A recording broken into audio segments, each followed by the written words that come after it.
And now, here's Mike Muse with the political news. So let's get right to it and meet the candidates. That completes the opening statement. We're going to get right to it. On Sway in the Morning. All right, good morning, ladies, gents. Yo, outside talking it up, Heather B. I saw it. I know. I was letting the citizens know we are planning a very big broadcast in Minnesota that's going down on Friday, May 25th. That's going to happen. And then that Sunday, we gearing up for a sound set. So all the details will follow next week, right? Yeah, well, I got to talk it up, make sure we're being well taken care of, because we're pretty much driving this ship as it goes right now. Us, LL Cool J, and Howard Stern. You know, shout out to LL too, man. That Rock the Bells channel is something, man. I love listening to that channel. Could you talk to somebody about getting All Glocks Down played on there just a little bit more, like once a week? A Z-Trip, right? Who's over there? You know who programming with him over there? LL. Let's just talk to L. L, can if it's all right with you, you got to ask politely if you're talking to L. Can we get All Glocks Down? Have to be put in that rotation? Yeah, at least once a damn week. You know, maybe even a Sway and Tech record could get up in there. You know, Follow for Now. That's a Northern Cali thingy. You know, we traveled all the way to Philly. We toured. You know, but nah, that's an amazing channel. Good to listen to. Mike Muse is here, ladies. Yo, what's happening? Man, last time I saw you, you was out and about on the night of the Met Gala. You know, I saw you hitting the streets, man. Yeah, I didn't do the Met Gala though, but which is fine though. They look great though. They had a great time. Everyone looked wonderful and amazing, and the reviews are in. Rihanna did fantastic. It looked like as a co-chair. Yeah. So it was cool, man. Once again, Anna Wintour, man, she's a beast. Nobody can pull together a crowd like her. Yeah. Hey, you know what's interesting about Rihanna? She just kind of just does her thing solo now. You don't see a whole lot of people around her. It's just. She just moves at her own pace, right? Yo, she does. Yeah. The way that she moves in terms of her makeup collection, she's really becoming this really dynamic entrepreneur. So you really think about it. The makeup line is a hit. She's going to be dropping a lingerie line now. And so she's being really aggressive even outside of the music industry. And so I think she's going to be one of those next multi-millionaire pushing that billionaire status really soon, I think. That's what's up, man. Let's get to another billionaire who's in the news right now. Our president, Donald Trump. Yes. He made a big announcement that he's quitting the Iran nuclear deal. What is that? You know, that's a big deal, man. This deal was made back in 2015, right? You got it, Sway. Yeah. I mean, Sway, if you remember, man, when these negotiations were taking place, Sway, in the morning, we were on it. We were following it pretty much every day, just giving our analysis. And it was really cool at the time, Sway, allowed me to kind of stretch my nuclear chemical research that I did back in the day, and so be able to talk about centrifuges and uranium. And so we followed this really closely, Sway. But once President Trump, then the candidate, took to the campaign trails, it was one of his number one priorities was to get us out of the Iranian deal. He did not like this deal whatsoever. He felt that we gave up too much on our side. They felt like we should not have released our economic sanctions that poured over 100 X amount of millions and billions of dollars into the Iranian economy. He was frustrated, Sway, and so as a result, yesterday he finally got what he wanted to meet his campaign obligations, and he pulled us out. And here's what he had to say about it yesterday. I am announcing today that the United States will withdraw from the Iran nuclear deal. In a few moments, I will sign a presidential memorandum to begin reinstating U.S. nuclear sanctions on the Iranian regime. We will be instituting the highest level of economic sanction. Today's action sends a critical message. The United States no longer makes empty threats. When I make promises, I keep them. So like he said, he makes promises and he keeps them, Sway. But just because it's a campaign promise doesn't mean it's right or doesn't mean it's wrong. So it depends on your perspective. And so I'm going to break it down from the two sides of how both sides are seeing this positioning that he says. When you say the two sides, who represents the two sides? It's not even Republican and Democrats, because the Republican and Democrats on one side believe that this was a good deal. And there's Republicans and Democrats on the other side that said we gave up too much. And so this isn't necessarily a partisan divide per se. There's some nuances within each political party. And I'll begin to talk about those nuances nuances. What really made President Trump so frustrated, and a lot of other individuals frustrated, was that once Iran, and we reported on this on Sway in the Morning, when Iran started doing missile testing, and so that made a lot of people upset and said they weren't abiding by the Iran nuclear deal. But the nuclear deal wasn't for missiles. The nuclear deal was solely to prevent Iran from becoming nuclear capable. And before the Iranian nuclear agreement was in position, Sway, Iran was less than a year out from being able to full-scale make a nuclear bomb. So what the Obama administration at the time put in place was all these measures, along with our European allies, along with the United Nations Security Council, put this agreement together that allowed for verification. The other thing was a commentary that kept saying was that individuals didn't trust Iran, that they would actually abide by it, and that they would eventually begin to build nuclear testing even without us. So this agreement wasn't about trusting them, it was about verification. And so what this agreement allowed for us to do was to put independent inspectors on the ground in Iran to inspect them every day with a wide range of security cameras that touch all the supply chain measures of where the centrifuges can come in, when the uranium can come in. But was that happening, though? It was happening every day. The inspections were happening every day? Every day. And they could do random inspections, too, as well, at will. And also, too, if we saw that there was any way that Iran was beginning to build up the program again, that's why Congress had 90 days to always re-up this agreement. And so up to this point, every 90 days, Congress has said that Iran has been complying with this agreement. And so there really was no breaking of the agreement from Iran's positioning perspective. This is just something that Trump didn't really want to do, including one of our closest allies, which is Israel. Israel, if you remember, Sway put on this presentation, if you will, using binders and CDs saying that Iran had been doing this, but this information was already known prior to the agreement even being put into place, into positions. And so there's a couple people who released statements regarding this from all sides, including President Obama. President Obama went on to say that this is today's... President Obama commented? Yes, and President Obama has stayed away from President Trump. President Obama said the damn thing. He hasn't. He's allowed President Trump to go forward and dismantle Obamacare in different ways. So a lot of his legacy that Obama has done... He didn't allow it. He had no choice. I mean, but he hasn't spoken out. Meaning, not allow, he's out of it in the sense of he's been quiet, right? Okay. Every president allows a current president their space and to govern and to stay out of their way.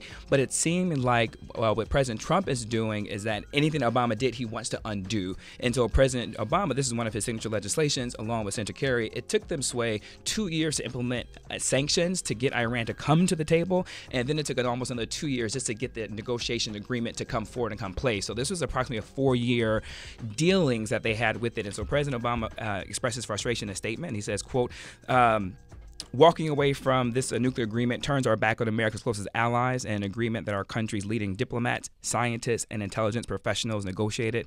In a democracy, there will always be changes in policies and priorities from one administration to the next, but the consistent flouting of agreements that our country is a party to risk eroding America's credibility and puts us at odds with the world's major power. And what he means by that, Sway, is that not only was the U.S. in this agreement, but also France, Germany, United Kingdom. And French President Macron released a tweet yesterday, and he said, France, Germany, United Kingdom regret the American decision to leave the Iranian nuclear agreement. The international regime to combat nuclear proliferation is at stake. We've also heard from the leader of Iran, Rouhani. Rouhani issued a statement, and he said that they will stay in agreement as long as the European Union is willing to work with them, as long as in the best interest of Iran. But people who are excited for this is Israel. So we're going to see Israel. They're very happy that they were able to get out and play. But there's also some economic implications going to make this really Who else difficult. is excited about it? Saudi Arabia. So Israel and Saudi Arabia are excited for it. So Iran and citizens, this now is going to get kind of fun to the conversation, because this goes into how we're all connected globally and how different countries have different interests involved in the scenario. So the European Union, along with the United States, prior to President Trump, wanted this Iran nuclear deal because they did not want Iran to be able to have nuclear capabilities. Saudi Arabia and Israel is Iran's enemy. Right? Yeah. And so Israel wanted Iran to be weakened economically, as well as Saudi Arabia. So Saudi Arabia is happy about this, and Israel is excited about this. Those who are not happy about it is Russia and China. Let's open up the phone lines to see what citizens are happy about it, which citizens aren't happy about it. Absolutely. 888-742-3345.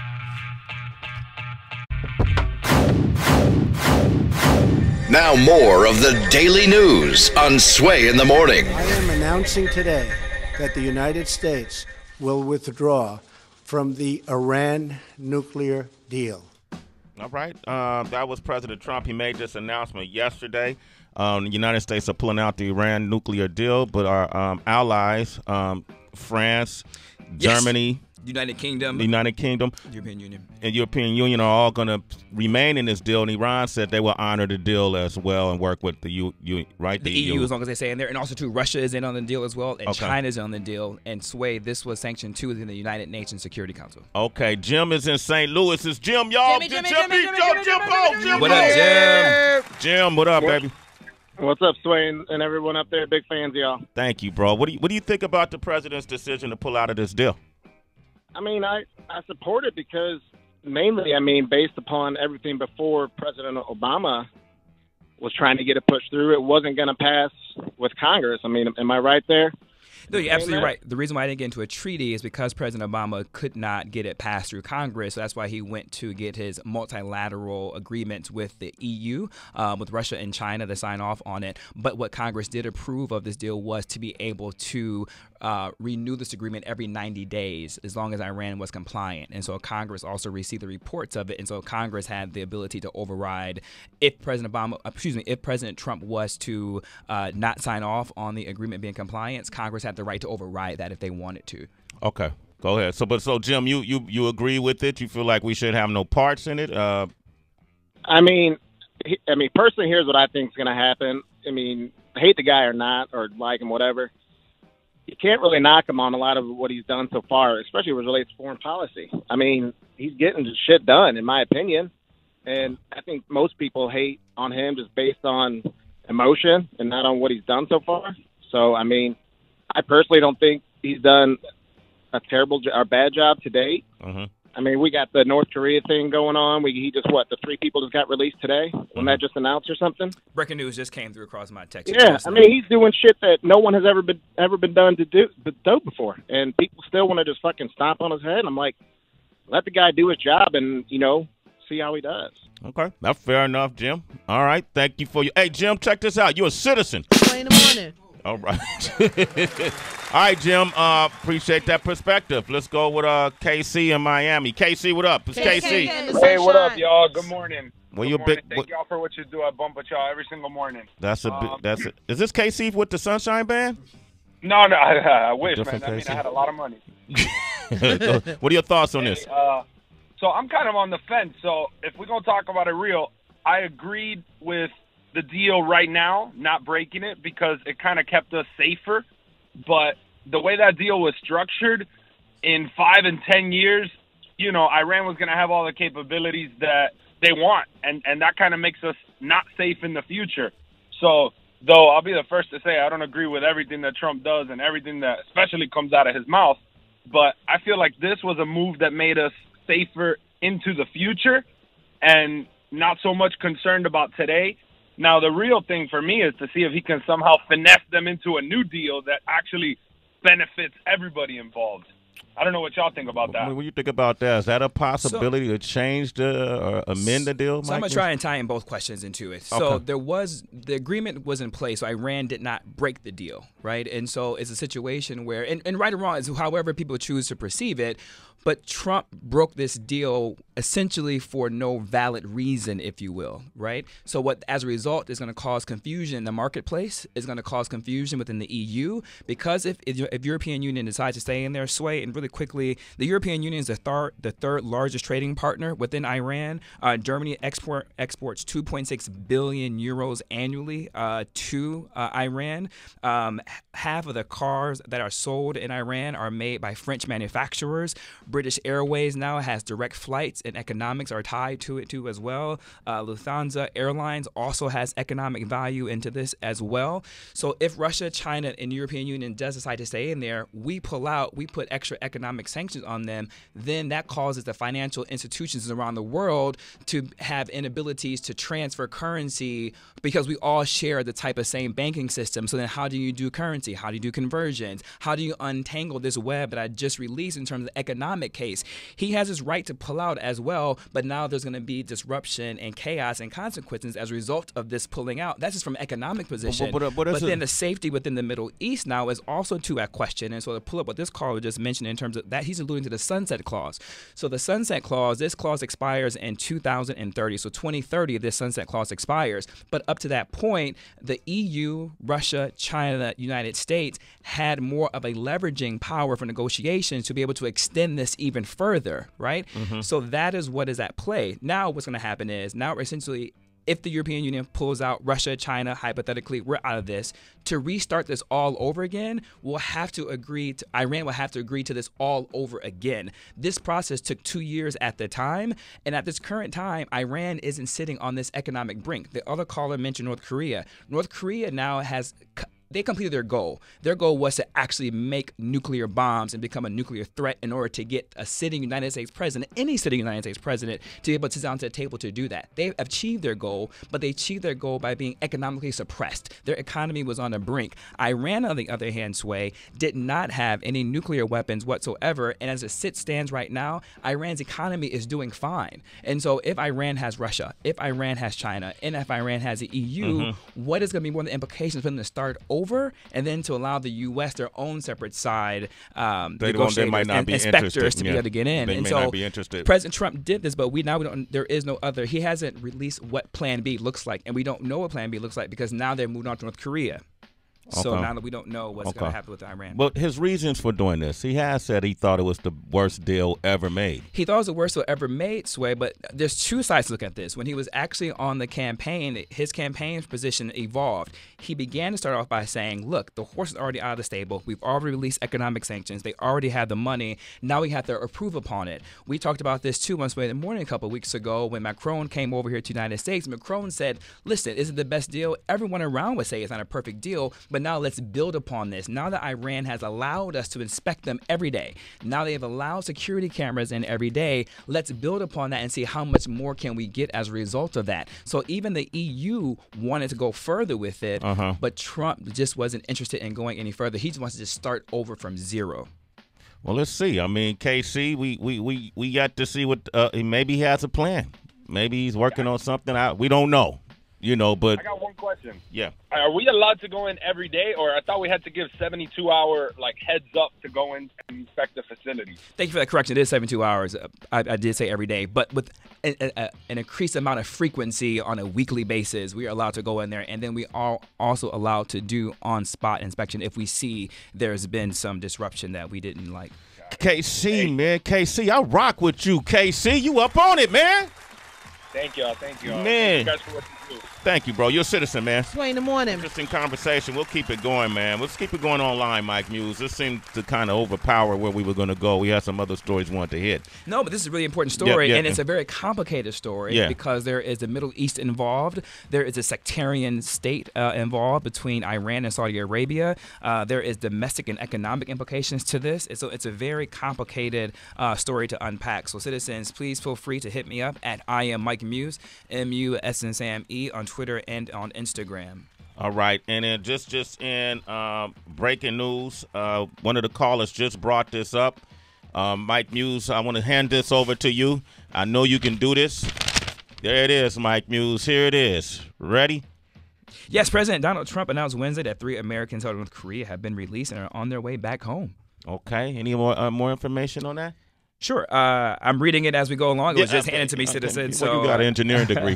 I get. Quote, I am pleased to inform you that Secretary of State Mike Pompeo is in the air and on his way back from North Korea with the 3 wonderful gentlemen that everyone is looking so forward to meeting. They seem to be in good health, Trump tweeted. He added that Pompeo had a good meeting with North Korean leader Kim Jong-un and said, quote, date and place set for a meeting between the 2 leaders. The Americans Kim Dong-chul, Kim Hak-song, and Kim Sang-dong, also known as Tony Kim, have been held in North Korea for months. While Kim Dong-chul has been in North Korea custody since before Trump was elected, the other 2 detainees were arrested last spring after Trump's inauguration. And as tensions between Washington and Pyongyang were beginning to ramp up, Tony Kim and Kim Hak-song were arrested in April and May of 2017, respectively, were both accused of carrying out hostile acts against the Kim Jong-un regime. Both worked in the Pyongyang University of Science and Technology, which builds itself as the only privately run university in North Korean capital. Wow, dude, do you speak Korean, man? That was pretty good. Give Mike Muse a round of applause. All right, cool. That was one of the comments that one of the callers made, and that was the follow-up to that breaking news. Mike Muse, thank you very much, guys. Once again, give out your social media. Sure. You can tweet me at I am Mike Muse, MUSNSAME, and hit me up on Instagram, citizens. Keep the convo going. We got sports up next. Hey, yo, look like I'm going for a swim.